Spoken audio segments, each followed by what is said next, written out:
right? Gold, zinc, iron, all kinds of things that they are resourceful for. And it says, they shall call the people unto the mountain, there they shall offer sacrifices of righteousness, for they shall suck the abundance of the seas and the treasures hid in the sand. Also, this is going into the Mayans and the Aztecs having human sacrifices. Like I said, being discontinued from their heritage, we do things on the left hand side that we used to do for the Most High in righteousness. So these human sacrifices are being spoken about years before it happens, centuries and millenniums before. Um, let's go to Judges.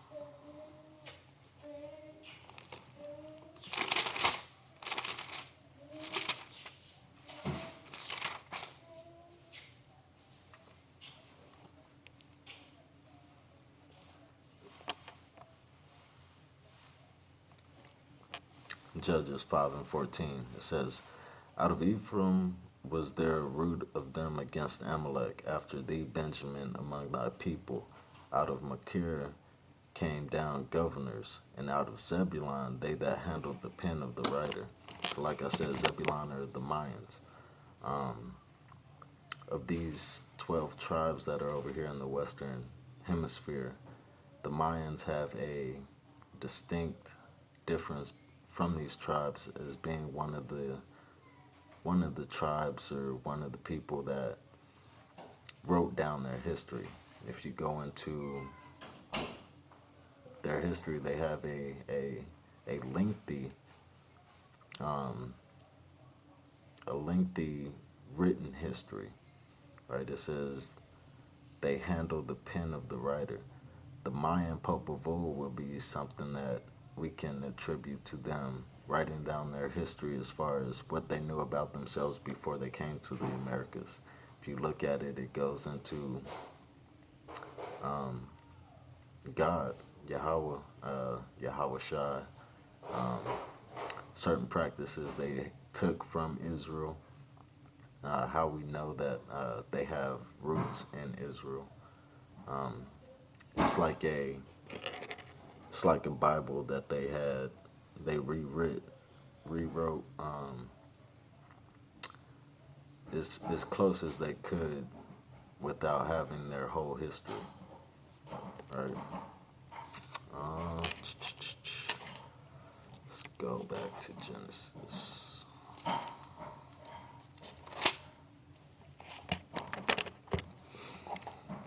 Genesis 49:14 says, Issachar is a strong ass couching down between two burdens. Issachar is who we would attribute to being the Mexicans or the Aztecs, right? Among the Mexicans, the donkey or the ass is a staple of the community. It's a beast of burden that helps them continue life. It's something they hold a high value in because it helps them with their livelihoods. It says couching down between two burdens, a donkey with two saddlebags on his back, and that symbolizes hard work and low pay. Over here in the Americas, also the burdens they go through dealing with the North Americans or the inhabitants of North America and the people in South America. They're oppressed from both sides. Right? It says Issachar is a strong ass couching down between two burdens. Also, the word Mexico comes from a Hebrew word. These tribes have a, well, we'll get into that. But Mashika would be the equivalent to the Hebrew word Mashiach, which means anointed or blessed or saviors, right? So they name themselves messiahs, right?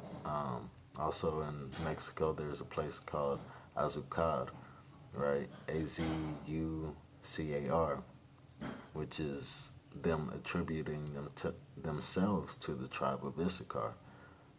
The Aztecs goes into a Hebrew word which means people of time, right? So, speaking of which,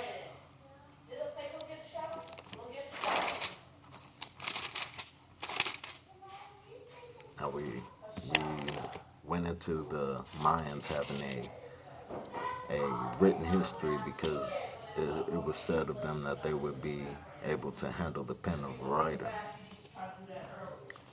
This is I'm trying.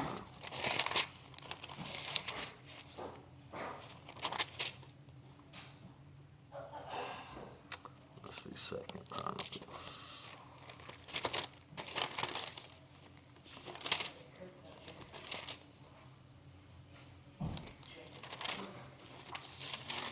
Is it five?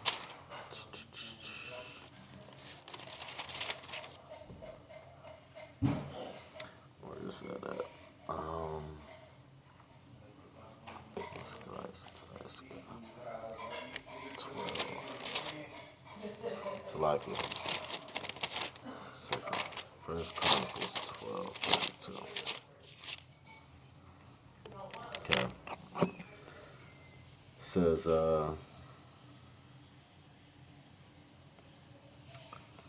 First Chronicles 12:32, and the children of Issachar, which were men that had understanding of the times to know what Israel ought to do, the heads of them were 200, and all their brethren were at their commandment. So the Issacharites or the Aztecs are people who still today are praised for their understanding of times. These Aztec calendars that people hold so high of esteem to is a identifier of who these people are according to the Bible. I'll read 33 as well. It says, of Zebulun, such as went forth to battle, experts in war, with all instruments of war. 50,000 which could keep rank, they were not of a double heart. Going into Zebulun, they're not the strongest people. The Mayans, Salakia. They're not the strongest people. They're not the biggest people. But these people are experts in war. They're not double-hearted. When you go into gangs like MS-13, these are people who they take orders well and they do what they're supposed to do. As far as people like so-called African Americans, we're a little, like I said, we're the head tribe, or African Americans are the head tribe, so they have this sense of kingship or royalty about them where they don't want to listen as far as taking orders from other people.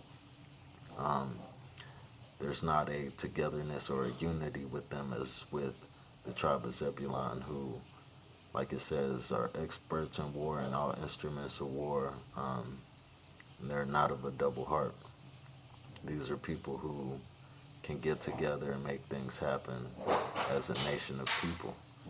All right, and we're looking for the African Americans to come back and lead, get in possession, and keep rank, right? But like I was going into with Issachar,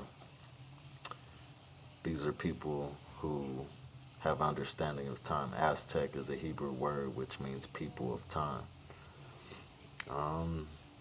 Let's see who's next. Let's just go down the list. Genesis 49.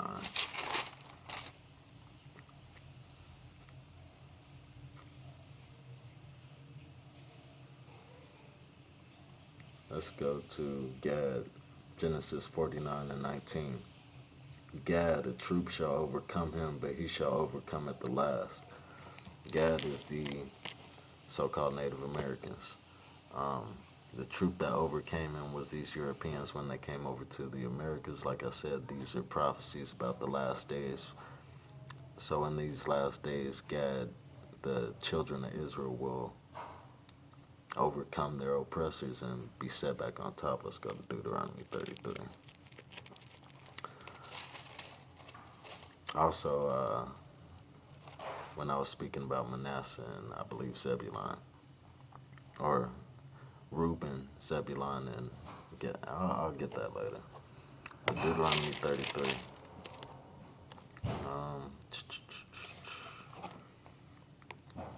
Deuteronomy 33.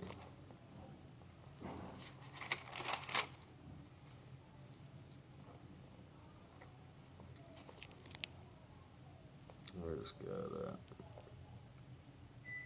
Okay. Deuteronomy 33 and 20.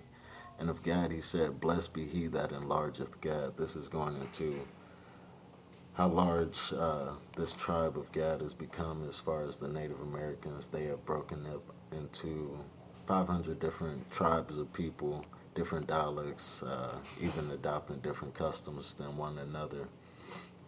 But it was said that that would happen. They would be enlarged, right? Blessed be he that enlargeth Gad.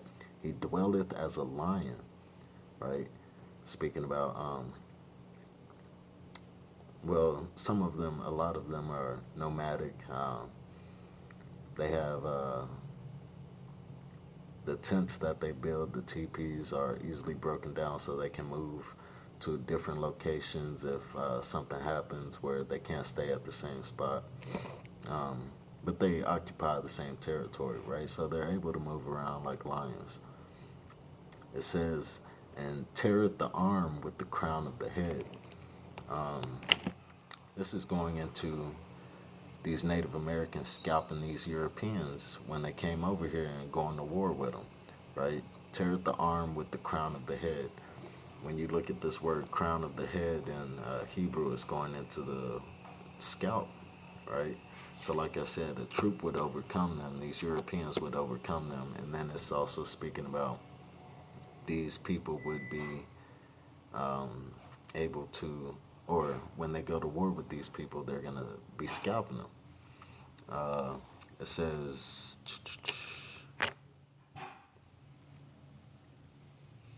yeah, we skipped that. But what was that? Judges 5, I want to say. That might not have been it. But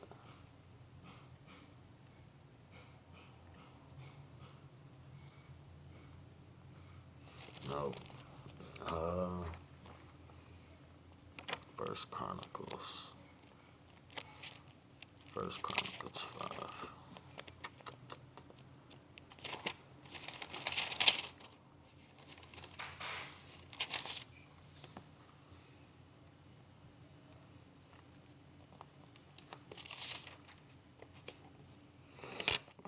First Chronicles 5 and 18. The sons of Reuben and the Gadites and the half tribe of Manasseh, of valiant men able to bear buckler and sword, and to shoot with bow, and skillful in war, were 44,703 score that went out to the war.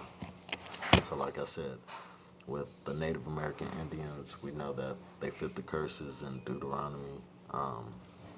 Also, they're skillful with the bow. These are people who are spoken about as far as scalping their enemies, and speaking about this troop of Europeans that would overcome them, right?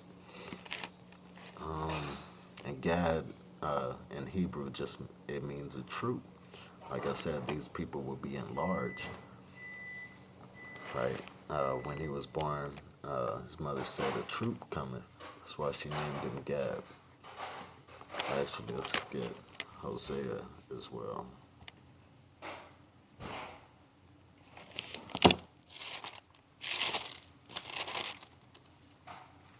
Hosea 1 and 10 says, Yet the number of the children of Israel shall be as the sand of the sea, which cannot be measured nor numbered. And it shall come to pass that in the place where it was said unto them, Ye are not my people, there it shall be said unto them, Ye are the sons of the living God. So the nation of Israel as a whole is unmeasurable. Like I said, we make up the indigenous people of the Americas as well as the people who were brought over here to the Americas by slave ships.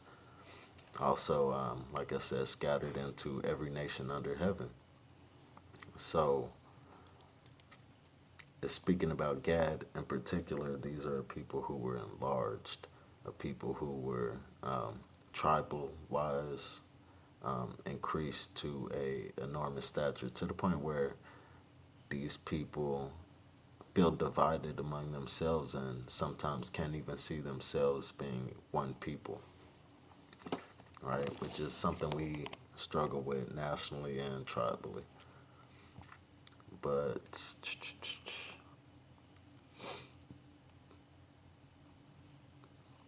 let's go to let's go to Genesis. Let's go back to Genesis. Genesis 49 and 20. It says, "Out of Asher his bread shall be fat, and he shall yield royal dainties." Asher would be the people from Colombia to Uruguay, right? Um, Asher means happy. I believe Colombia was voted the happiest nation on earth, right? That's indicative to their name, which means happy. But it says, "Out of Asher his bread shall be fat, and he shall yield royal dainties." This goes into the resources that are found from Colombia to Uruguay. They are very resourceful people, one of the most resourceful. Um, Actually, there's probably no other place on earth more resourceful than the place Asher dwells, right?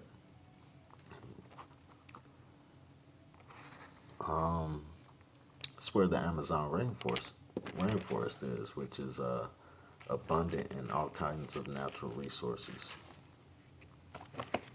Uh,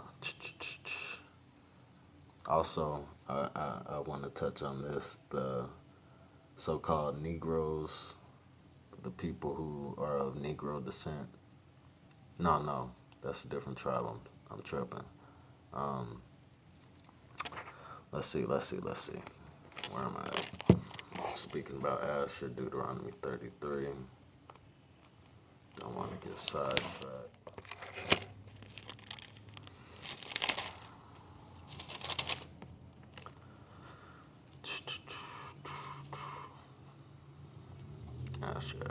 Asher. Okay.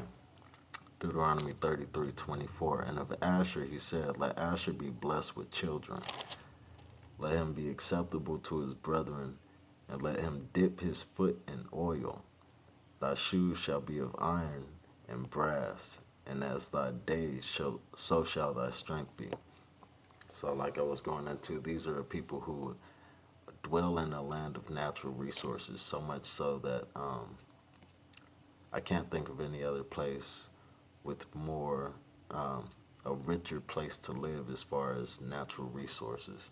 It says, "Thy shoes shall be iron and brass," speaking about these natural minerals that are in the soil, as far as gold, uh, all these precious metals that are under the earth, right? And this word iron here actually mean or is how they name Brazil. I believe the Hebrew word for iron is barasal or something like that, which is when you understand how languages are transformed throughout the years from one place to the next, from uh, one people to the next. Brazil really just means iron, right? It says, um,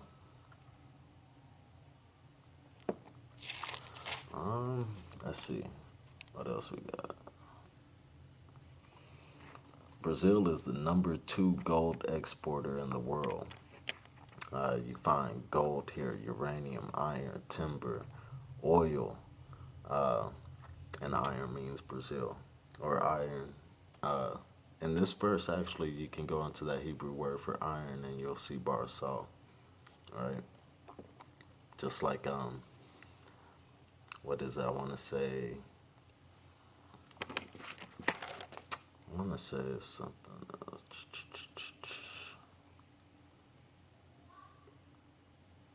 Yeah, we'll leave it there. Let's go back to Genesis.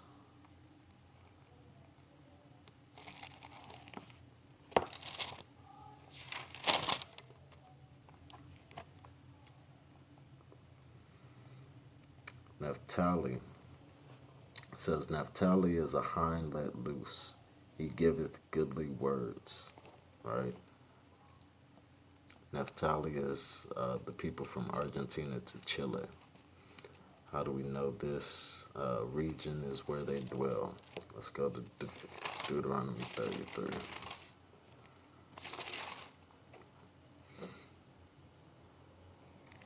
This is Deuteronomy 33 and 23. And of Naphtali he said, O Naphtali, satisfied with favor and full with the blessing of the Lord, possess thou the west and the south. Like I said, we know that the 12 tribes of Israel over here in the North America, South America, Central America. One of Naphtali's blessings from Moses was that they would possess the west and the south. You can't get any more west or south than Argentina to Chile, right?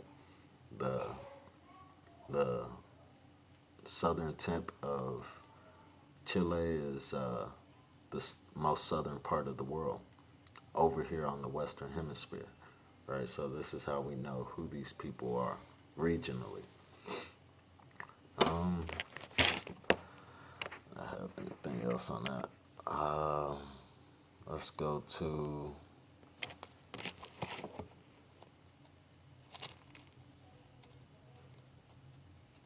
Slovakia. Slovakia.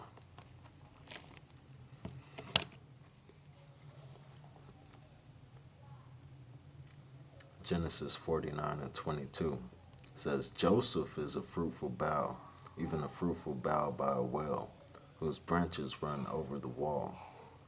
Right? So Joseph would be the tribes of Manasseh and Slovakia. Manasseh and Slovakia. Ephraim. I don't know why I had that brain fart, but Ephraim and Manasseh would be blessed to be fruitful, right? It says Joseph is a fruitful bough, even a fruitful bough by a well, which is a fruitful tree which grows near water, which something is that a tree which grows next to water is a tree that's well nurtured, right? It's going to be fruitful naturally. Whose branches run over the wall. The archers have sorely grieved him and shot at him and hated him. But his bow abode in strength, and the arms of his hands were made strong by the hands of the mighty God of Jacob. From thence is the shepherd, the stone of Israel. Right? Actually,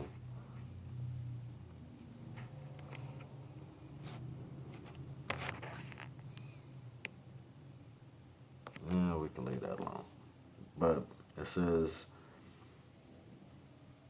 even by the God of thy father who shall help thee, and by the Almighty who shall bless thee with blessings of heaven above, blessing of the deep that lieth under, blessings of the breast and of the womb.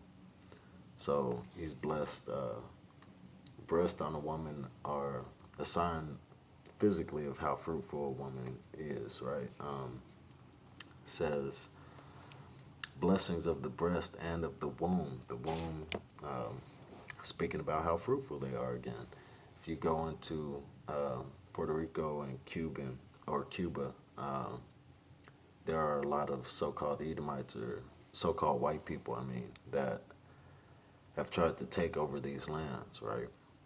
All of us, the Europeans, tried to decimate us, but even in Puerto Rico and Cuba especially, where they were also raped, robbed, and murdered. We go into this all the time. The Europeans have a negative birth rate, so they are not a fertile people. Dealing with the Puerto Ricans and the Cubans, in the place where they are very fruitful people. They have many children. This is why we know, even though they've been raped, maybe mingled among these so-called white people, they are increasing tribally, right? they are still Ephraim and Manasseh. Right?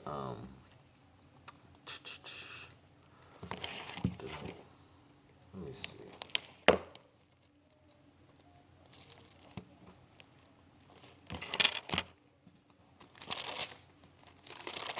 Uh,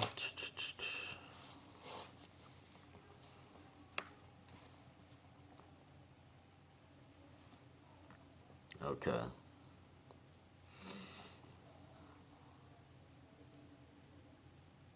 Let's go to Deuteronomy 33 and 13. It says, and of Joseph he said, blessed of the Lord be his land, for the precious things of heaven, for the dew, and for the deep that coucheth beneath, and for the precious fruits brought forth by the sun, for the precious things put forth by the moon, and for the chief things of the ancient mountains, and for the precious things of the lasting hills, for the precious things of the earth and fullness thereof, for the good will of him that dwelt in the bush. Let the blessing come upon the head of Joseph and upon the top of the head of him that was separated from his brethren. Right? His glory is like the firstling of his bullock, and his horns are like the horns of a unicorn. With them he shall push the people together to the ends of the earth, and they are 10,000s of Ephraim, and they are the thousands of Manasseh. Right? Pushing them to the ends of the earth, we know that this is dealing with the Americas.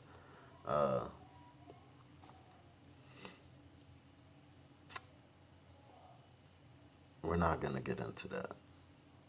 That's that'll come up like if we're debating somebody and they have a problem with certain things. I might bring that out, but when it says he shall push the people together to the ends of the earth, we know that this is speaking about the Western Hemisphere. Like it says in 2nd Esdras 13 and 40, this is the place where never mankind dwelt. This is the ends of the earth as far as the people who were dwelling in the land of Israel are concerned. Right? Let's go. Who have I not done? West Indies, I believe. Oh, real quick. When we're dealing with Argentina to Chile, a lot of people, especially like with Hispanic nations or where the Hispanics dwell, a lot of people have a problem with, well, these people have straight hair and light skin, but there's also people here that have dark skin and woolly hair, right? So when we're dealing with people like from Argentina to Chile, which are where the Naphtalites live, the Negroes there would be Levites, right? You have to do a little bit of history for this just to understand the migration patterns, where people moved to, slave routes, such things as this. Also, when we're dealing with the Cubans, those Afro-Cubanites would also be Levites, right? When we're dealing with Zebulon from Guatemala to Panama, the Negroes there would be, for the most part, Benjamites, so on and so forth, right? Because even though we have a specific land where the majority of us dwell, we also have other nations there as well as other tribal members there. But let's go to Genesis 35. Not Genesis 35, Genesis 49.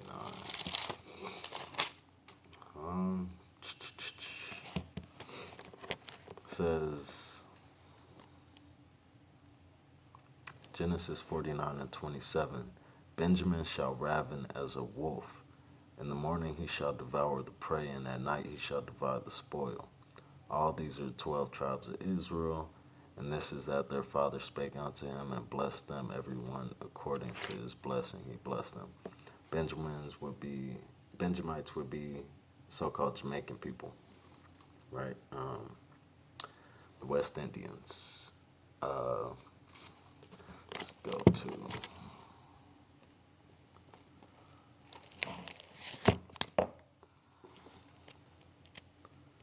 Jamaicans also, I believe it's Jamaicans, says they shall raven as a wolf. They have a certain